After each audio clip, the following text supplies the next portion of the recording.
السلام علیکم دوستو، میں ہوں ملک سجاد اور آپ دیکھ رہے ہیں سعودی ٹی وی۔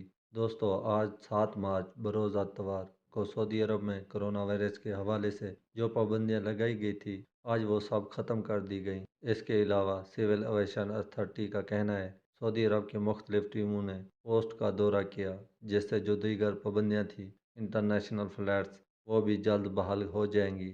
دوسری جانب وزارت صحت، وزارت داخلہ، وزارت بلدیہ جوائن اجلاس ہونے جا رہا ہے جو کرونا وائرس کی پوری سچویشن کو مانیٹر کرے گا اور آنے والے دنوں کے لیے مزید لائحہ عمل پر غور کیا جائے گا۔ اس اجلاس کا مین مقصد جو ہے انٹرنیشنل فلائٹس کی بحالی ہے۔ دوستو، جو بھی نئی اپڈیٹ آئے گی تو آپ کو ان سعودی ٹی وی چینل پہ ضرور ملے گی۔ تب تک کے لیے اللہ حافظ۔